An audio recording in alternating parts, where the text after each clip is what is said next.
Jewish refugees from Germany, Austria, and Czechoslovakia fled to Britain before the outbreak of World War II to escape systematic persecution by the Nazi regime.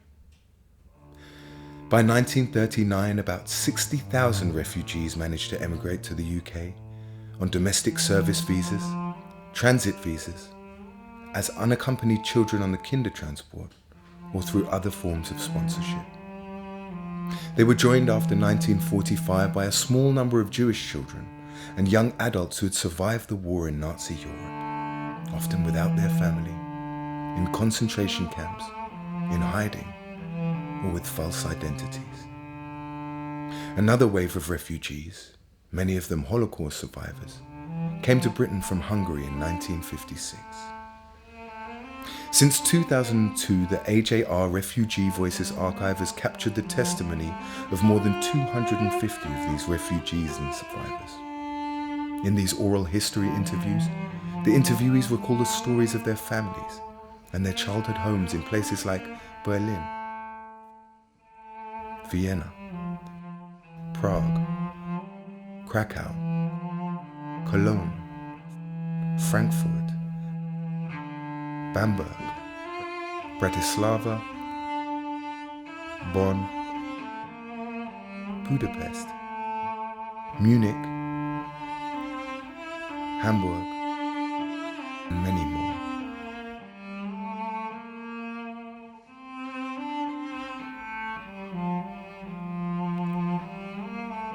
They recall their life journeys and the many challenges they faced. They reflect on their often traumatic experiences of separation and displacement, and on their lives and achievements after the war.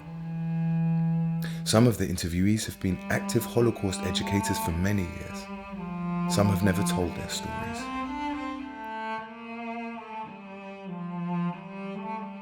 Many interviewees who have given their testimony to the AJR Refugee Voices Archive are not alive anymore. This film captures the reflections, messages, and hopes of the refugees and survivors in the United Kingdom who wanted their words and voices to be heard, and who wanted future generations to reflect on the legacy of their testimonies.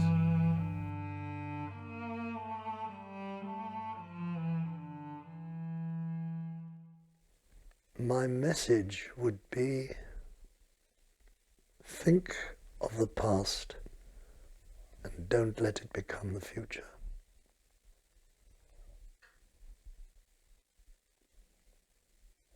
I'm not one to advise people. There are lots of wiser people about, but I think don't look back, just look forward and make the best of every day and be thankful of what you've got and be thankful to be there. And let's hope it's going to be a better world and we won't be struck with any more dreadful things. It's a very different world we live in now. Very interesting to live for as long as you can to see what will happen. The message I can think of is the whole reason why we have this interview is to let future generations know what kind of life we had, so that they should have a better life and should not have to suffer for all the traumas we had to suffer. The message is that there should be a slightly better world, that we shouldn't have to tell stories like this ever again. That would be my message. As time goes on, the memory of those days, on the importance of it, will dim with time, and this program will help it keep it in people's minds, and hopefully let future generations have a better life. Should be a better world. Well, it's very nice that you do all this. And I hope that somebody might have a look at it and see it and enjoy it. I think my family will enjoy it. That I'm not so sure. I got 2 children and 5 grandchildren, so maybe they like it. That I don't know. People have got to know what it was all about, because once it's swept under the carpet, it will be forgotten. And one of the reasons I don't ever think about it is because of the certain darkness that lies over it. That's why, well, now I don't have to write my memoirs after all this, because that's why I refuse the really personal things I don't think are fit for interviews or for books. Not, you know, other people's books, you read very intimate things which I wouldn't be able to divulge.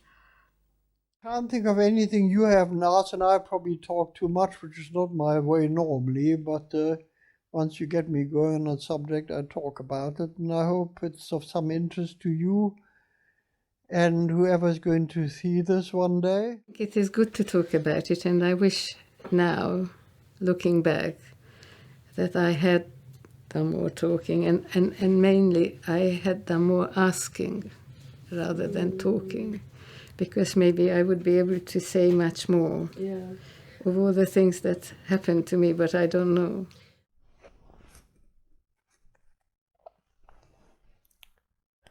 Yes. It's hard to go back.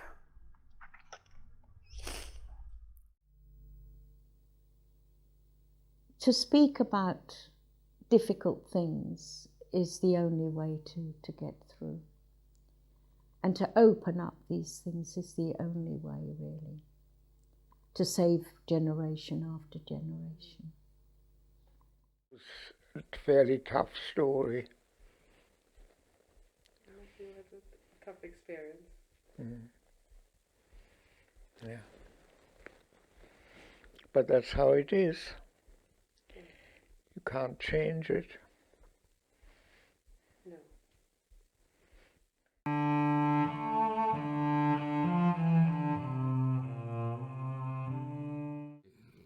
If one sort of tries to be rational, I was burgled from an early age, if you like. First they stole my childhood, then they stole my possessions, then they murdered my parents. I mean, this must affect your whole being, your whole attitude, your whole everything. The only way I can explain it, perhaps, my happy family life was, interrupted, and I lost my parents and my sister. And I tried to work myself up to a sort of, a useful and a nice enough human being. And I found my own, family, and I managed to study. So I've got something that I can say I can be proud of. And I'm happy. I've got no regrets, really. I mean, all the things that happened to me perhaps during wartime and, being a refugee, I can only make Mr. Hitler responsible for it, nobody else, and that's how it is, and I had to come to terms with that. It's no good saying I resent it or in any way, because that's how it is. My life, I found that there's been a lot of difficulty and hardship in my life and hard work and everything else, but I have learned from everything, and I think in the long run it stood me in good stead. I really don't regret any periods of my life or feel hard done by or whatever. And that is the honest truth. I'd like to say is really, I'm one of the lucky ones. I've got to be thankful that this country took me in. And although in the beginning it was hard going, now that I'm in my old age, I'm comfortable. I don't have any money worries. I would think the standard we have reached was the same standard we had when we left the country. And that's really a wonderful thing, and I'm very grateful for it,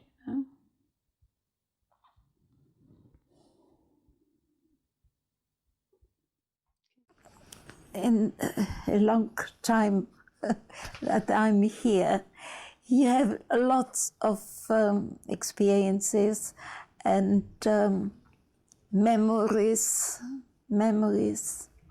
some good, some not so good, some not so good, but happy ones as well. And now I'm content.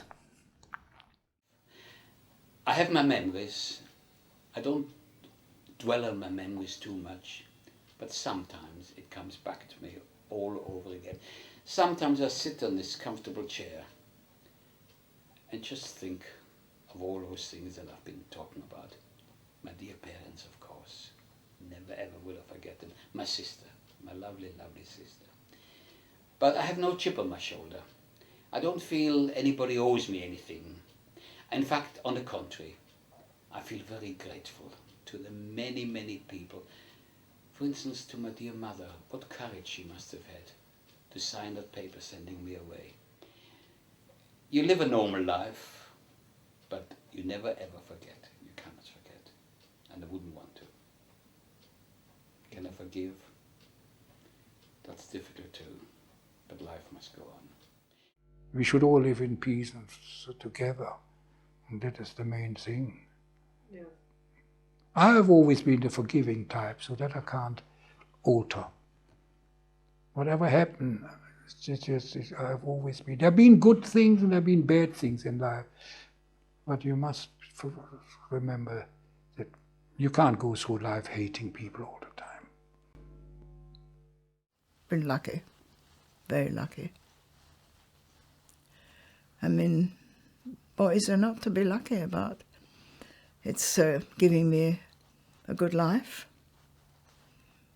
Maybe some of it I contributed to, I don't know, I hope I have. But otherwise I don't know. I mean, as long as people tolerate what I do, I'm only too happy to tolerate within reason what they do. I like to think, I bring my kids up to be tolerant, to be understanding with any religion and to forgive.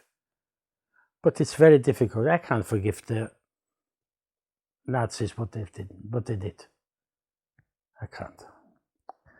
Not with the best will in the world.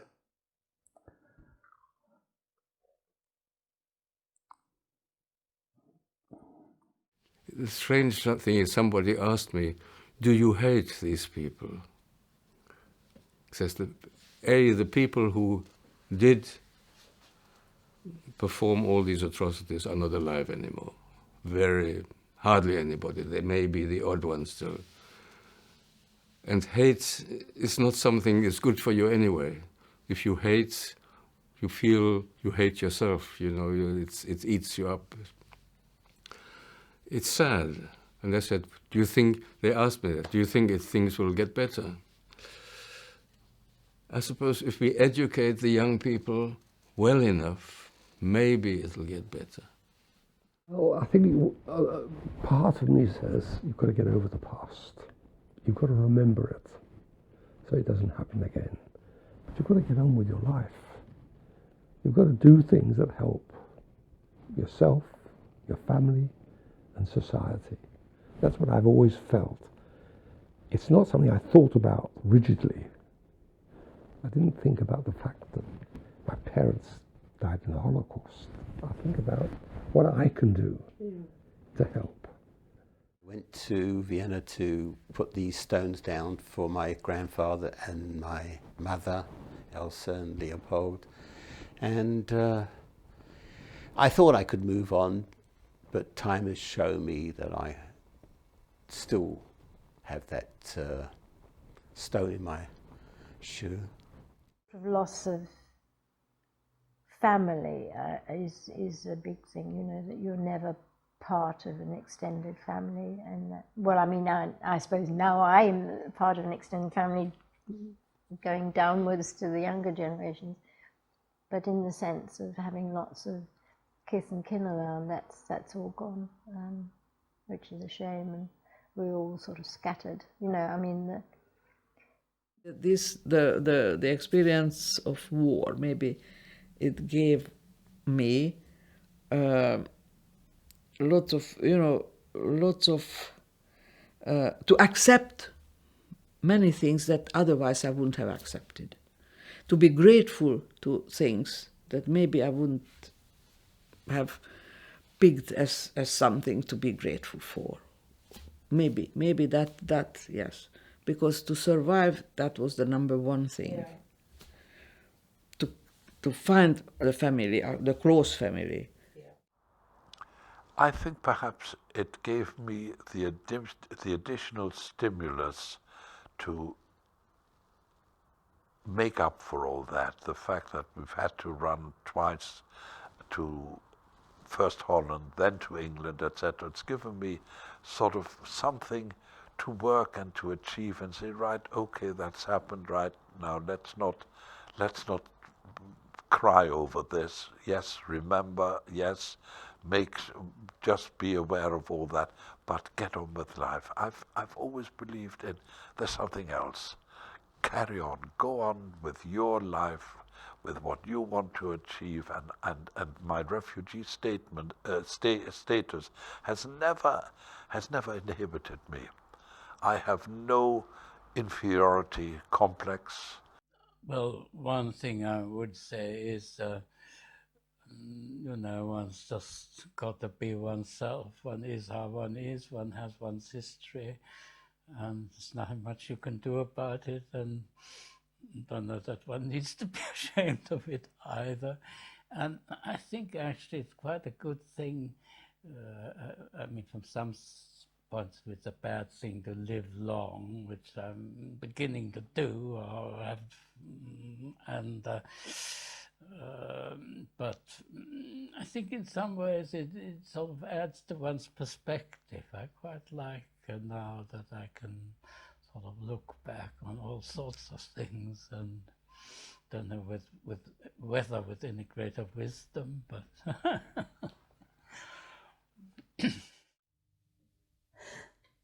I don't know. I consider myself to be a very lucky woman. I've seen, after a very troubled childhood, I've seen my parents again. My parents died here in my arms. I'm able, when I'm in London, to go to their graves.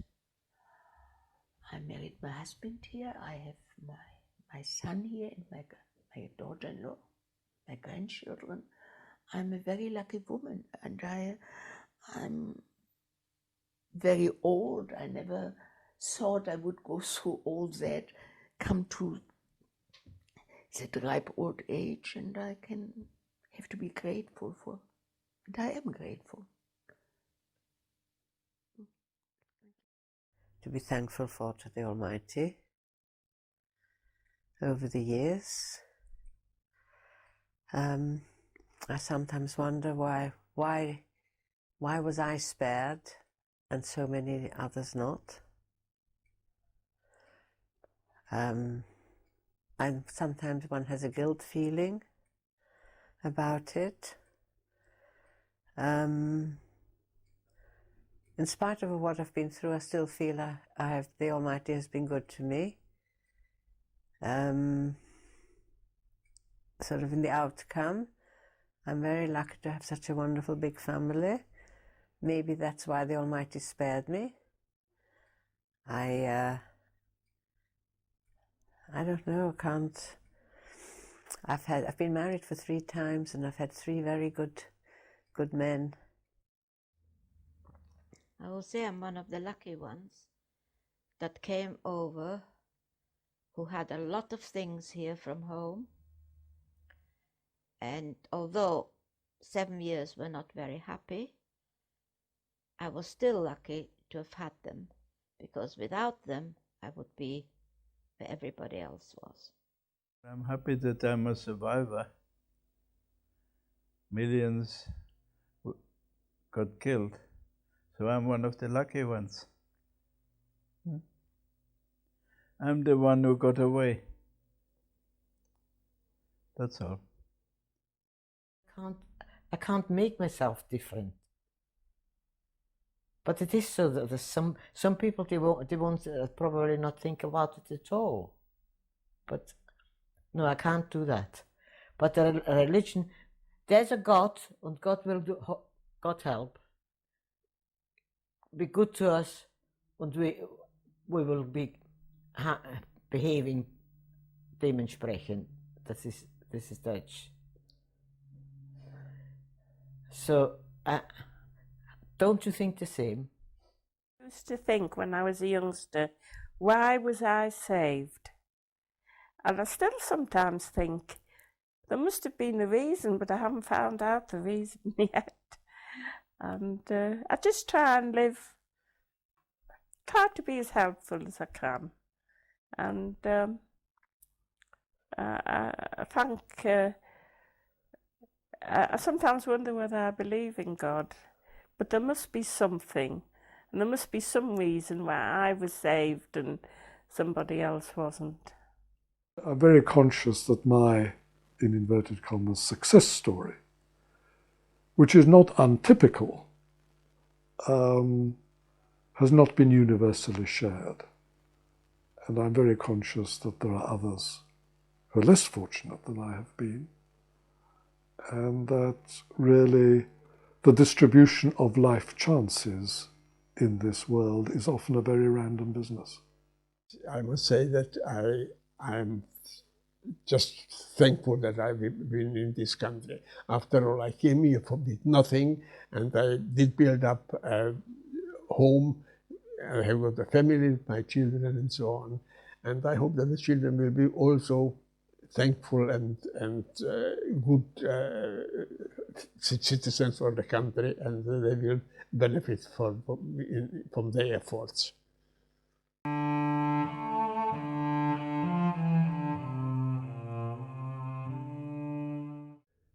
I wanted to be more British than the British.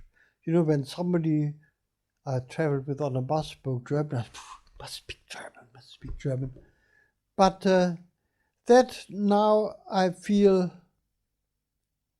even now, you see, I might have said this before, when I left school, I didn't have a trace of an accent when I left school in Yorkshire. But then I spoke German with my parents, and as I have said, the accent is always there. So whenever I speak after all these years, after all, I've come in 1936, and we meet some people, not that we meet many people now, we used to meet people. After 2 sentences, then they either say, you speak very good English, or where do you come from? But when I'm in Berlin, I speak German. Nobody says, you speak very good German. Where do you actually come from, you see? And this is a thing, well, I've come to live with it, but you never feel that you are really accepted as an English person. That is the way I feel. I don't feel bitter about it, don't get me wrong. Look, I came very young. It makes a lot of difference. I feel absolutely at home here. And now there are so many foreigners here. You know, millions. Even in Barnes are some. I mean, if you look back, you can say your roots are there, your roots are here. But I do feel very British, really, whatever. I really think, I mean, culturally speaking, while once German culture was closest to, which was obvious, yeah. I think it is no longer the case. I identify myself far more with British history and far more with English culture and English literature. And all. I mean, it means far more to me than anything else, which is perhaps not so surprising because after all, I did live all my life, almost all my life in this country, all my mature life. And also, I had all my education in this country. I had no education whatsoever, yeah, in Germany. It doesn't mean that I can't, when I'm in the mood, recite Italian or German poetry. It isn't quite like that. Given the way it is now, that if everything were different and I had another 40 years to live or something, I wouldn't mind going back at all.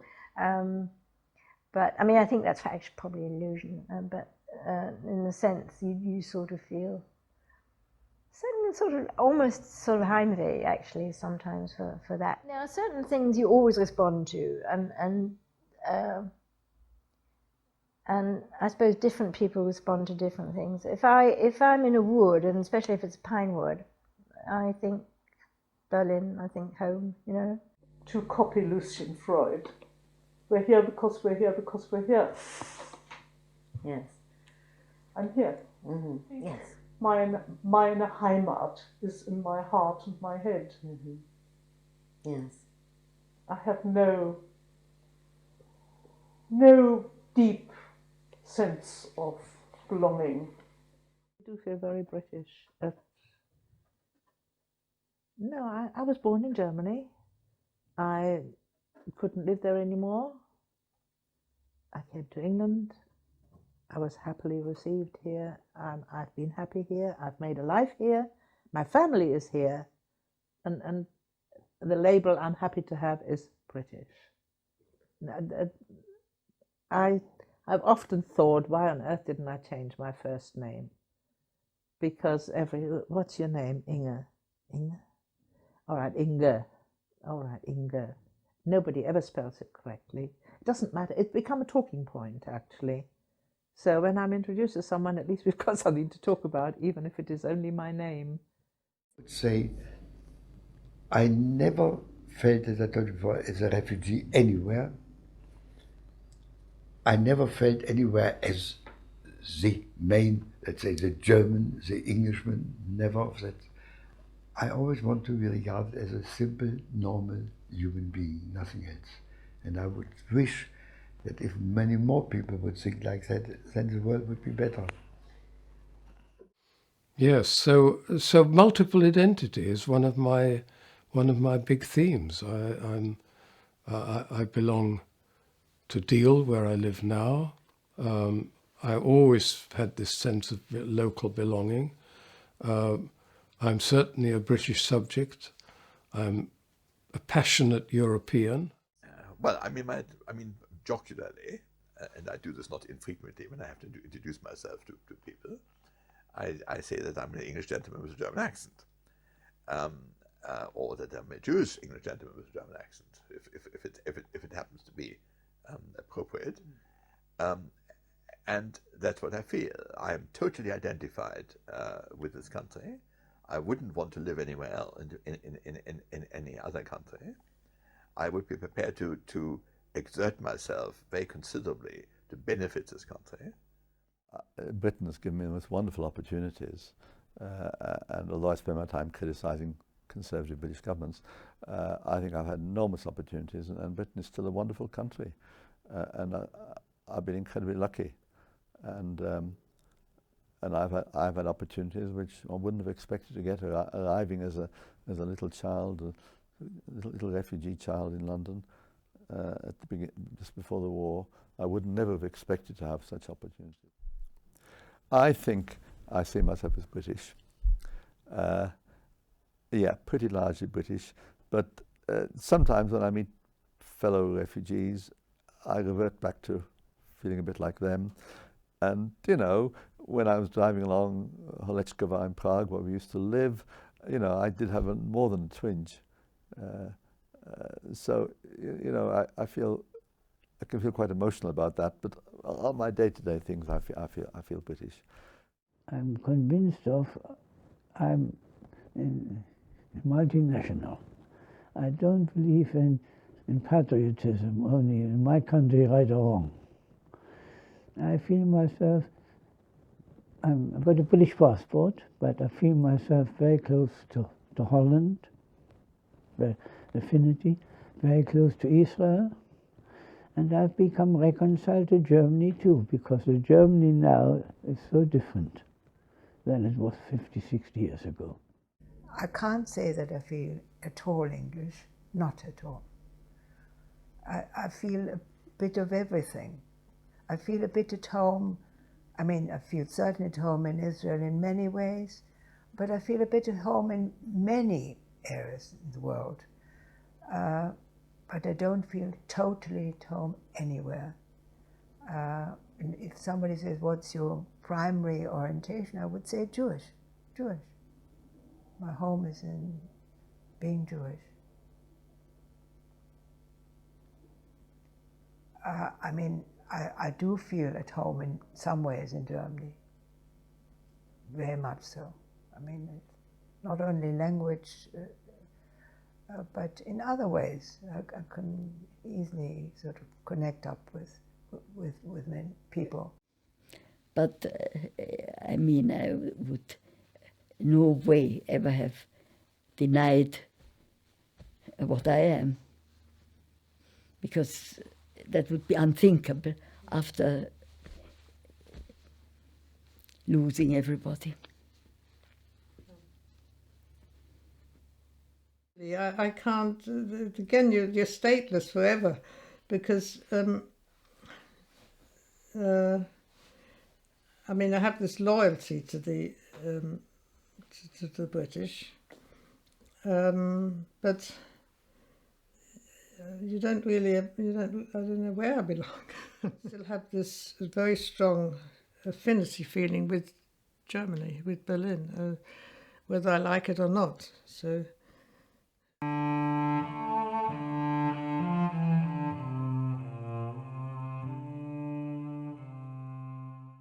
The lesson to be learned is, lesson is very easy said. Yes, what I learned in Germany, I suppose there is a lesson to be learned. Yes, yes, there is a lesson to be learned. I mean, but what is the lesson?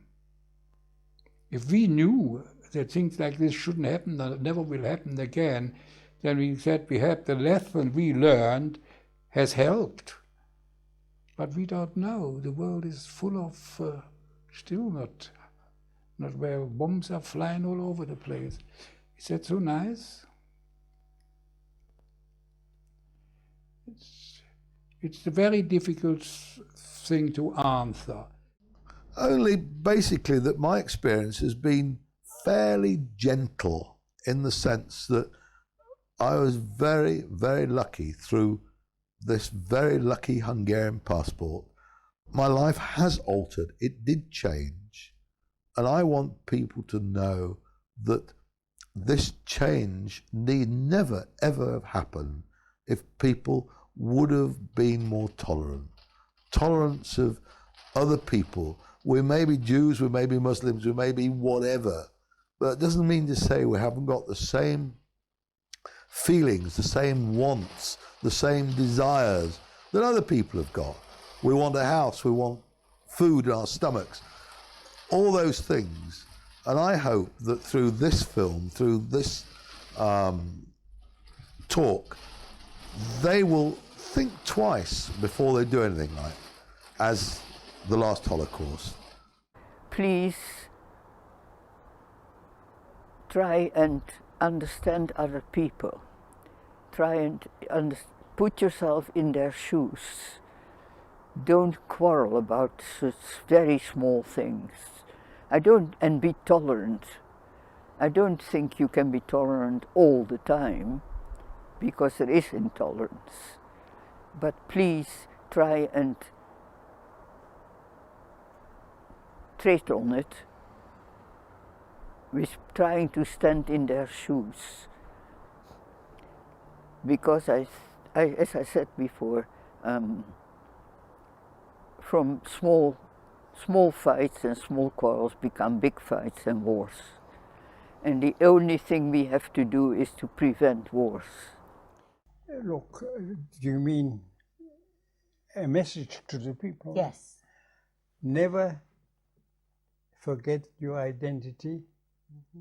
Stronger than anything else, more so of people. Be proud what you are doing and be honest. Be proud of their identity. You know, I remember Einstein was interviewed once in Germany. Hitler was already in power. So the interviewer asked him, "Are you a Jew?" He knew he's a Jew. Yes, he said, "Yes, and I'm proud of it." He said, "If I weren't proud of it, I would be a Jew just the same. So I might as well be proud of it." Be yourself and know where you come from. You have to know and to ask, where do I come from? Who am I? And I don't know whether they will follow that, but that is what I would like people to know, because I know where I come from, and I'm lucky that I can remember. I'm not good at messages. Well, all I can ask people to learn from history, and show more humanity. because what's going on now, that those desperate children dying every day, trying to escape, and nobody wants them. And this what we were unwanted by the whole world, and it's happening again. And I wish they had learned something from history, but they haven't. 1, don't make victims of others. And 2, don't be a victim yourself. Get out of the victim business. So the answer is, if you take measures to deal with the dangers before they are impossible to deal with, then perhaps help will come for you. Some unpleasant things can happen to you, but how you deal with them is in your hands. How you deal with what is given to you, which may be beyond your control. How you deal with it is entirely up to you. And it's your life, is your responsibility. That's what I would tell my kids. That's what I would tell my grandchildren. You can't have everything you want. Doesn't mean to say you can't dream. But accept reality courageously. Don't recoil. Don't step back. Say yes to life. To learn to accept people as they are and respect the individual, not try to change them or treat them in a particular way because that's their station in life. It doesn't work like that. Everybody's an individual. And it doesn't matter whether they actually agree with you on something or not. You have to interact and treat them as human beings. I think that's the basic building block of society. If you don't do that, then eventually you run into the sort of trouble that we did.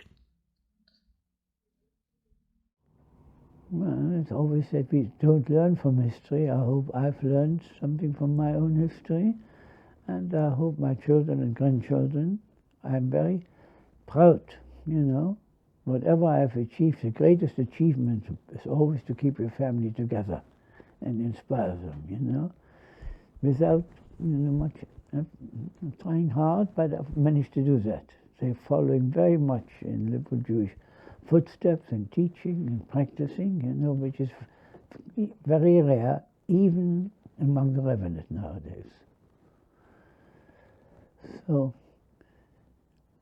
my famous passages is the last passage in our Bible. The prophet Malachi says, the last sentence in our Bible says, Elijah will come and will turn the hearts of the parents to their children and the hearts of the children to their parents.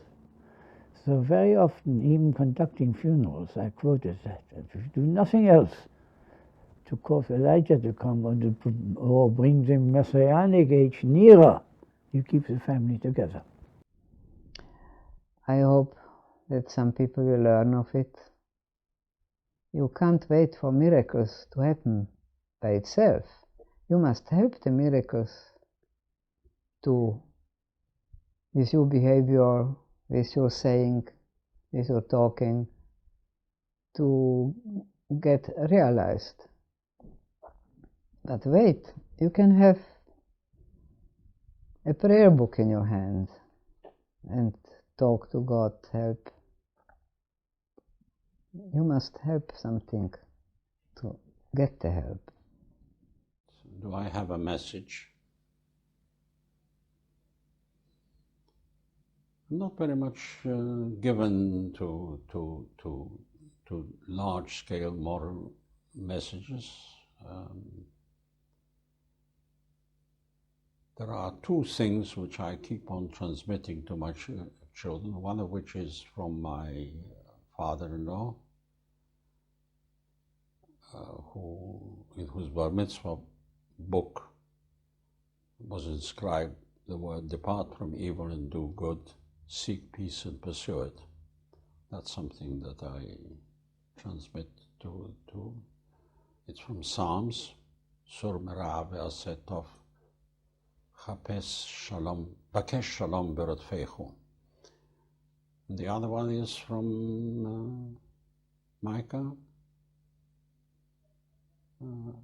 What does the Lord your God require of you but to do justice, love mercy, and walk humbly with your God? I've been dishing out a little poem which I've got upstairs. I don't know where I found it, which says, I cannot change the way I am. I need not even try. We each are different and unique. No need to question why. If I appear peculiar, there's nothing I can do. So please accept me as I am, as I'm accepting you. There. I think that's as good as anything. Try to learn from your own mistakes and admit it. It's not easy. Admit it and try to learn from it and try to be a better person. That's what I consider myself, a helpful, a better person,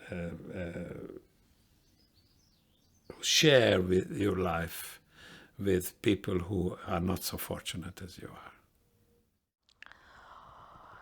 One has so often heard, let it never happen again. But it does. It keeps happening again, wherever it is, all over the world.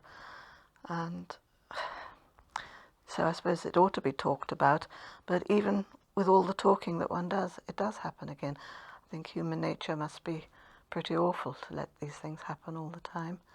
At the moment we have a refugee situation coming from the Middle East, Syria and so on, and I think people's reactions have been less than warm and wholehearted. I think we could afford to be more accepting, and perhaps that is my own view, or perhaps it's because of my own experience. Not quite sure which, but I just wish we could be more receptive to other people who have trauma and need us.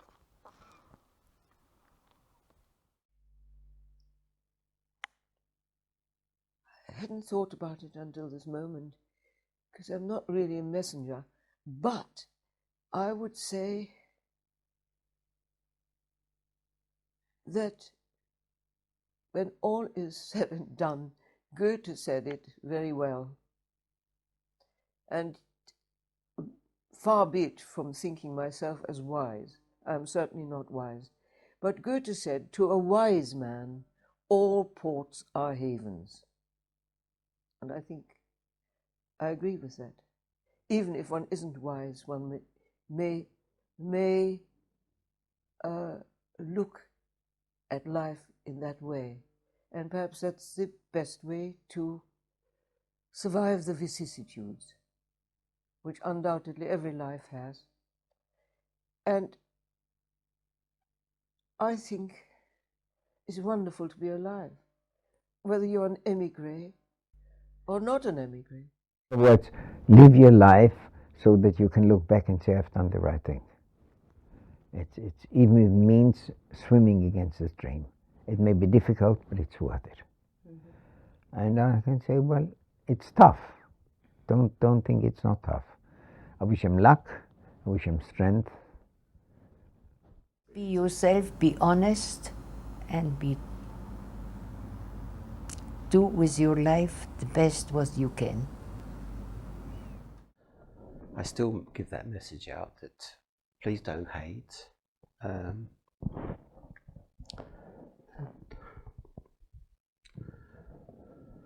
Try not to repeat the mistakes of previous people, because killing people doesn't solve problems.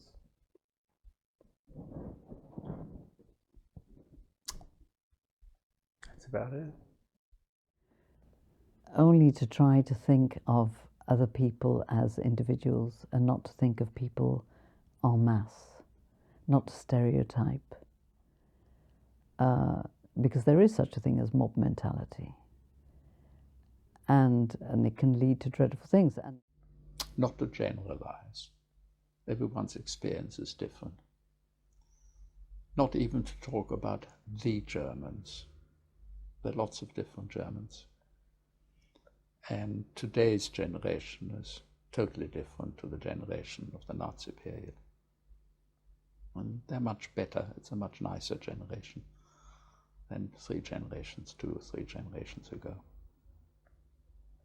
But not to generalize, not to make generalizations about people, either Jews, Germans, or anybody else. That's it. The Holocaust has to be put in the context of genocide. Education needs to go in the direction of embracing the whole of the issue of genocide. The Holocaust is unique, but that doesn't mean it'll remain unique. It is the worst example of the most industrialized, horrendous genocide to wipe out whole peoples, in the plural, the Roma as well as the Jews. And hopefully it will remain unique, but we have to see it in the context of the genocides that preceded it and the genocides that have been allowed to happen since. Unless you were a refugee, there was really no point to imagining what it must have felt like to be one. All I can say is refugees need understanding, and there are plenty of refugees in the world today who need understanding, help, and it's no good pretending it doesn't happen and looking the other way. Somebody needs to help, and we all need to put our hands in our pockets. And certainly my generation would be well advised not to pretend that we weren't the lucky ones, and why should we pull out the plug just because we're here and the devil take the hindmost. So my message is, for God's sake, help other people. Hope that the future will be better than it is at present, and I hope the type of life we're living now will improve and not get worse, because it is a terrible, terrible worry how things are at the moment. The only message, and it's almost self-evident from what I said, that the world has done many a bad thing, and it's about time that they learn from it.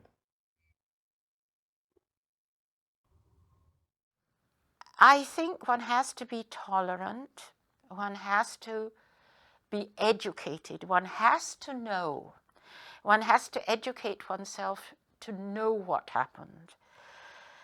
I like to think that if I had been older and not Jewish at the time, I would like to think that I would have done the right thing and been courageous and stood up.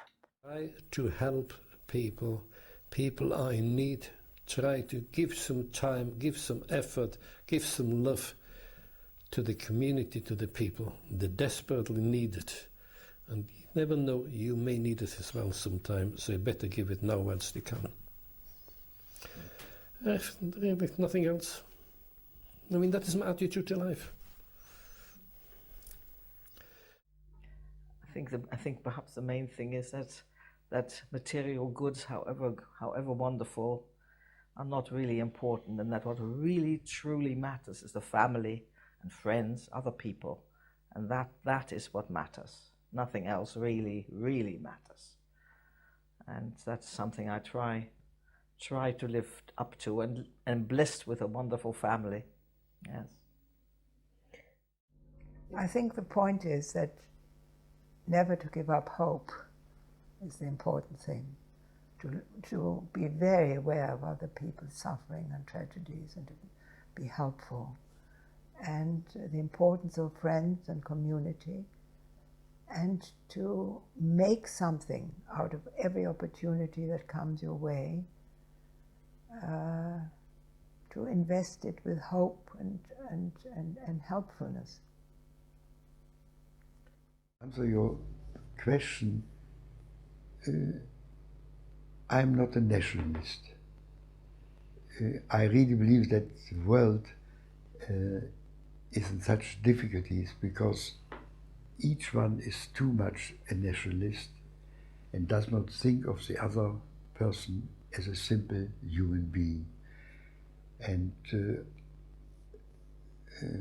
since you asked me, I would say, in a way, I would like to be remembered in my life, not necessarily someone who helped the establishment of Israel. I did help a little bit, but I want to be remembered as a person who has respect for anybody else who is a good human being.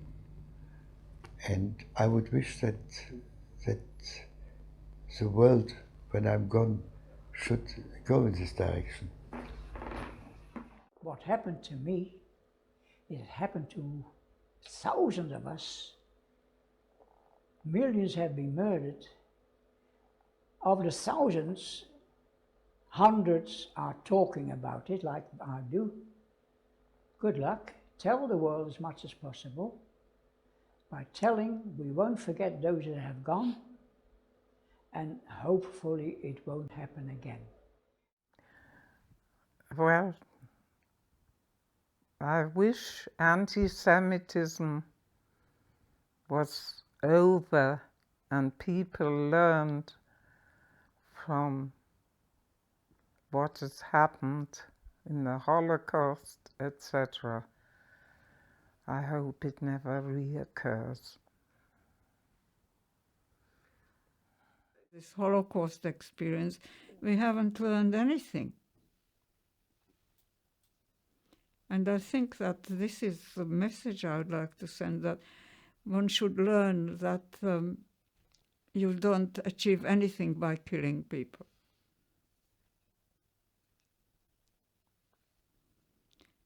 And the Holocaust was a sort of most unique thing that's ever happened, actually. This technological, planned murder of a group of people. You should have a right as a citizen. I mean, the fact that the Jews were citizens of these countries that killed them, they killed their own citizens, is unbelievable. I suppose take an active part in political life, and democracy is worth preserving. True democracy. So. I don't believe in words only. When you hear people at the moment, for instance, so often words, so many words, instead of actions. And I think you should act. And you should act how you feel, without trying to hurt other people. That's the main thing too. Whatever you do, try not to hurt other people. Not physically and not mentally. I would say, be very careful of any prejudice. Always treat everybody, of whatever their color, their culture, their faith, whatever, however different of somebody else is, if they're different from you, they are still a human being. You have just learn what happened in Hitler's Germany. Please, please learn from that. Just don't even begin to think of anybody else as the other.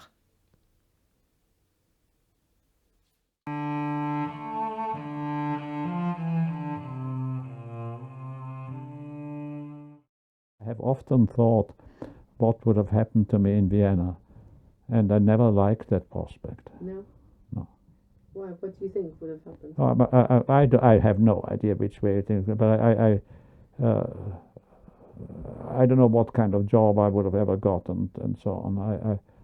I'm afraid I fell on my feet, and that is one of the reasons. And I've been so extraordinarily lucky, and that is one of the reasons why, if anything, I suffer from the guilt of the survivor.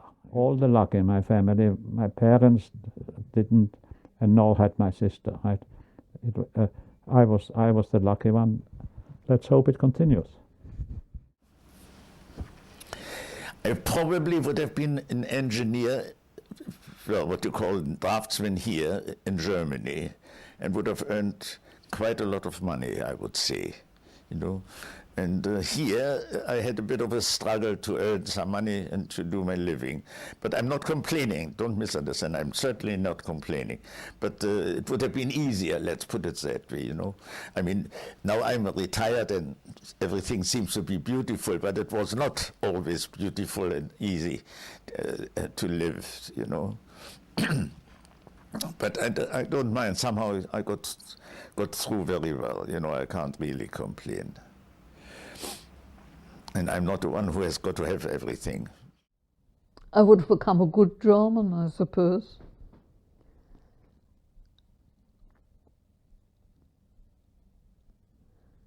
When I was a little child, I hated Berlin. I wanted to be an der Ostsee, but I think I would just have become a good German. I would not have become a dentist. I would have become a journalist or something like that. It would have been lovely, I'm sure. I don't know how. Maybe I would have gone to England to study if I had been a good pupil at school. If my father had considered that I had all the wonderful, 555 or very good, maybe. Maybe not. Or maybe we would have landed in Palestine. I don't know, but it would have been a very happy life, no doubt. No doubt. Because we were a very happy family. I had a wonderful mother, a wonderful father whom I worshipped, adored. Mother who was very successful, loved doing what she was doing. I had a beautiful, lovely brother. I mean, what could be bad? What could be bad? And the city I loved to live in, what could be bad?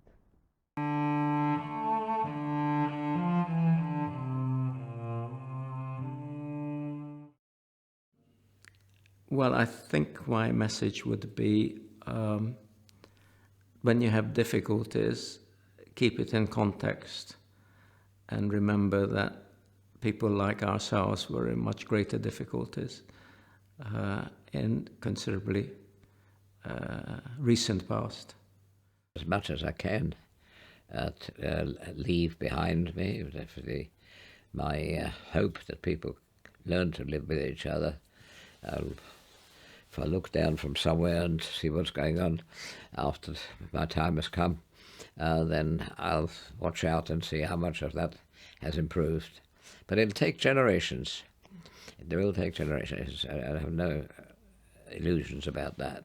For the future, listen to what the likes of us have had to say, draw your own conclusions, but remember that this is not just a project about telling the stories of unhappiness and loss, but they should also be stories about gains and about the lessons that have been learned that can be applied for a future which will create more stable, better lives and bring people together rather than separate them.